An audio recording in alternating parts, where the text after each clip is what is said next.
Hey folks, today we're going to take a look at a game whose expansion is currently on Kickstarter. The name of the game is Master of Wills from Stormcrest Games, and that expansion that is currently on Kickstarter is the Blood Crown Faction expansion. So we're not going to cover that here. We're just going to talk about the core game if you're not familiar with it and give you an overview of that in just a little bit. But then if you see that, you are interested in the game and want to know more about it, and not just getting the core game, but also getting potentially that expansion, or both, you can follow the link in the top corner of your screen, as well as down in the description section underneath this video. Those links will take you to the Kickstarter page, and hopefully you will consider backing the project, because they'll have way more information than I could possibly tell you here.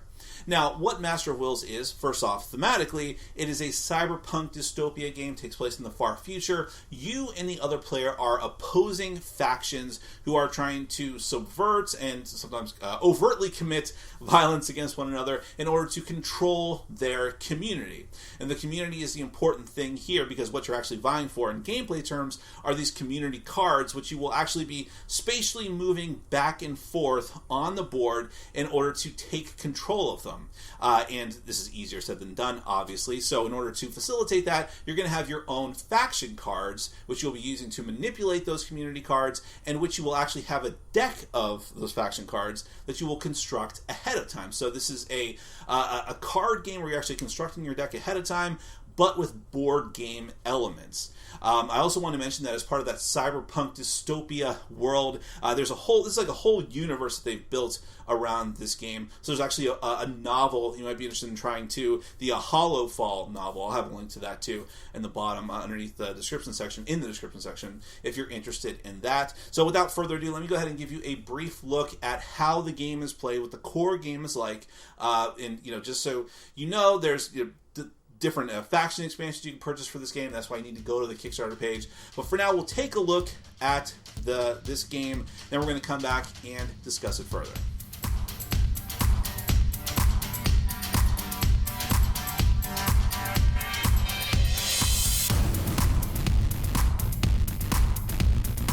Master of Wills is a competitive card game primarily for 2 players, but also playable with 1, 3, or 4 players with game variants I'll discuss later. For now, we'll focus on the 2-player game. Each player controls one of 2 opposing factions in a far future cyberpunk dystopia. You'll need to use every tactic at your disposal to influence and manipulate the citizens of the community in order to gain their allegiance and destroy the other faction. At the end of 8 rounds of play, whichever faction has the most points gained from their acquired recruits, loyalists, and allies will be the winner of the game. Before you can begin, both players must construct their faction decks. There are 2 sets of cards for both factions, the blue Alpha Guard and the red Razor Corp. The power cards in these decks are what you'll use to influence the community, and there are 4 broad categories of them. Action cards can influence the community cards on the board or support your other faction cards. They might let you draw cards or move around community members on your side of the board, or even kill certain community members. Epic cards are far more powerful versions of the action cards, associated with unique characters who can give a decisive swing in influence and, eventually, points. Along those same lines, legendary cards are even more powerful, being literal game changers with unique characters and abilities that you will build your entire deck around. Lastly, neutral cards are used primarily to influence the loyalist and recruit rows, providing advantages and disadvantages, often in the form of more or less points, and forcing your opponents to try and get rid of them with special faction cards. While you could simply mix all the available cards together if you're new to the game, experienced players will want to build a lean, efficient deck made up of 2 legendary cards, 5 epics, 5 neutrals, and between 8 and 18 action cards of their choice. Once both players have their decks constructed, lay out the game board. Place a marker on the first space of the round track, and set your faction decks in their designated spots on each side of the board. That becomes your side of the board, along with the recruit, loyalist, and ally rows nearest you. Draw 3 cards from your faction deck to make your starting hand. Shuffle all of the community cards, place the deck on its indicated spot, and then draw 6 cards face up into the community area. Community cards are the most important aspect of the game, and come in 8 different varieties and colors. Activist, Corporation, Entertainer, Government, Law Enforcer, Religion, Underground, and Union. Each community card has several important features, aside from the color of the card. The large number in the top left corner is its point value for the end of the game, assuming it's under your control. Opposite that, many cards will have movement indicators that dictate by color which other community cards move, how far, and in what direction. More on that soon.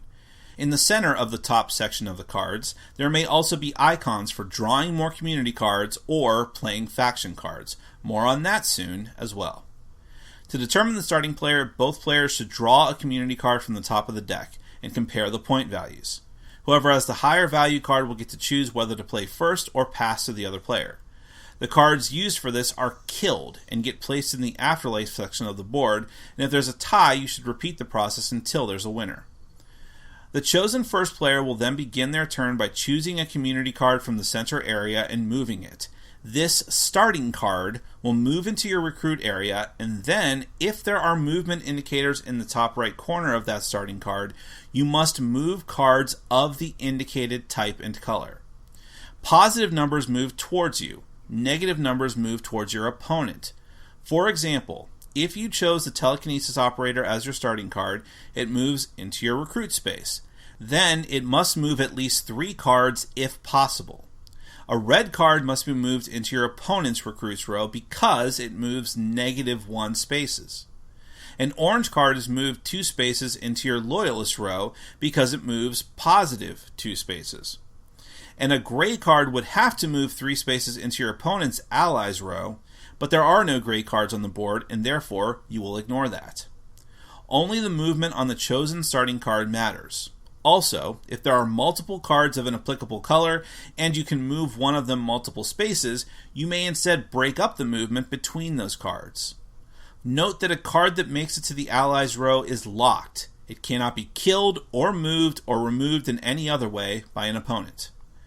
Now look at all the cards that were moved out of the center area. If any of them have draw icons, draw 1 card from the community deck for every icon and add it to the center area. At the same time, if the chosen starting card, and only that card, had a faction icon, you draw 1 new faction card from your deck and then choose 1 card from your hand to play, following the instructions on it. Some cards are instantly used and discarded, but others have lasting effects and are placed on the indicated spot on the recruit or loyalist row, with a limit of 1 per row.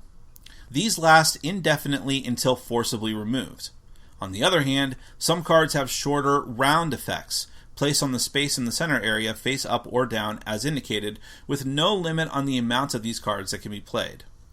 After potentially resolving a faction card, draw 1 additional card from the community deck and add it to the center to end your turn. If there are still less than 3 cards at the end of a turn, add cards until there are 3. Then, the opposing player will take their turn in the same way.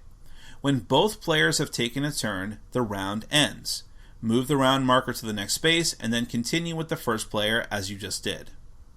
At the end of the 8th round, both players add up the point values of every card in the recruit, loyalist, and allies rows on their side of the board, together with any bonus points from faction cards that are in play. Whoever has the most points is the winner of the game and is crowned the Master of Wills.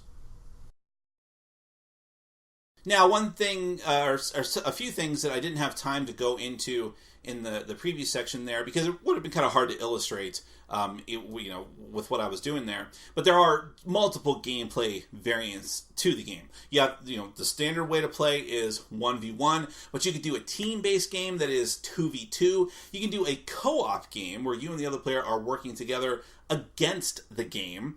You can do a 3-player free-for-all, in which case you'll actually have to make another set of rows for that third player, and as the name implies, free-for-all, going at each other. You can even have a solitaire version of this game where it's just you versus the game, multiple difficulty levels, things like that. So there's lots of different ways to play this, and I think that's kind of like the core.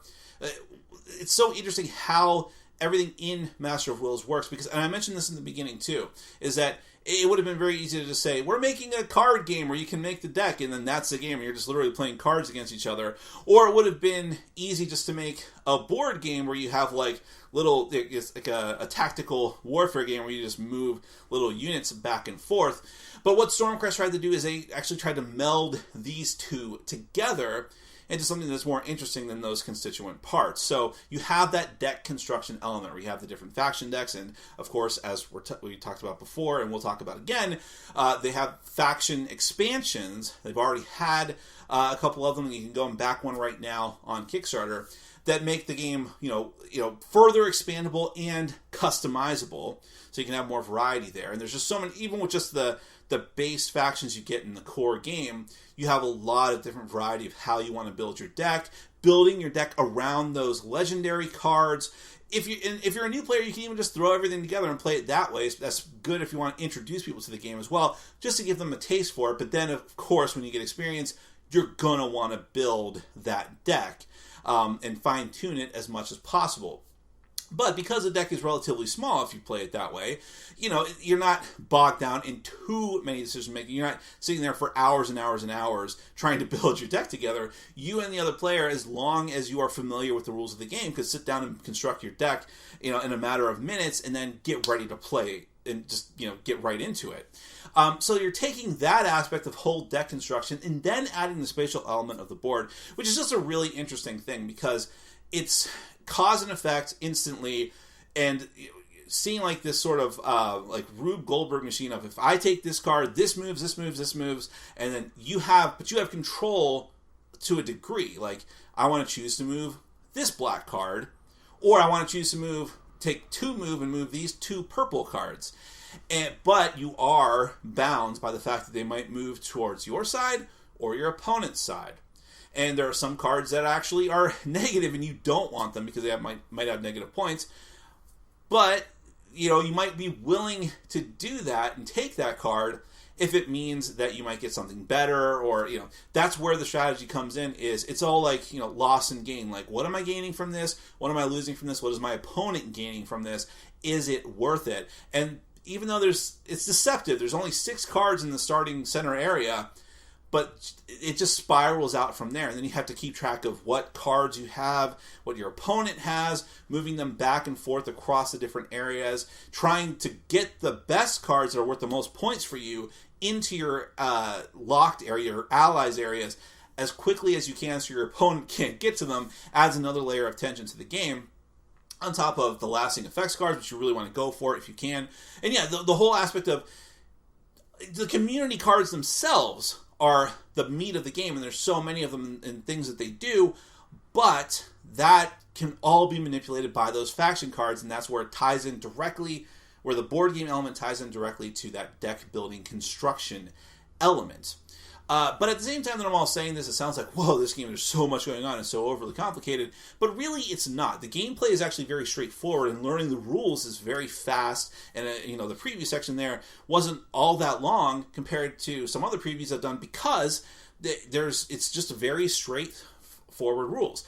Where the complexity comes in, as you get experience with the game, is in that strategy of moving around the cards. So, the games will get more complicated for you and your opponent as you get more experience with it, because then it's like chess, where you're like carefully moving around to see what the chain reaction will be.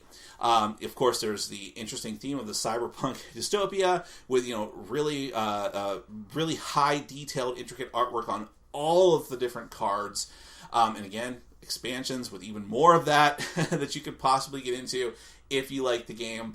So it's an expandable game. It's a game that can have a lot of variety depending on how you construct your deck, and there's just a lot going on in it, but I feel like it is accessible to a lot of people, especially if they're coming from a background of playing other games where you can construct your deck, or there's collectible card games or other board games, and so on and so forth.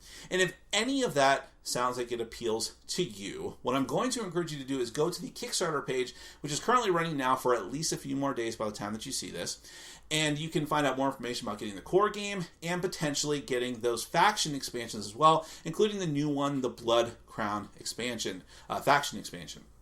So I'm going to have a link in the top corner of your screen, as well as down in the description section underneath this video. I would also be remiss if I did not mention again that there is a cyberpunk novel that goes along with the universe of Master of Wills. It's called Hollowfall. I'll have a link to that down in the description section as well, and hopefully you will consider looking more into the universe of Master of Wills from Stormcrest Games. Thank you so much for watching, and as always, for supporting our sponsors. Take care.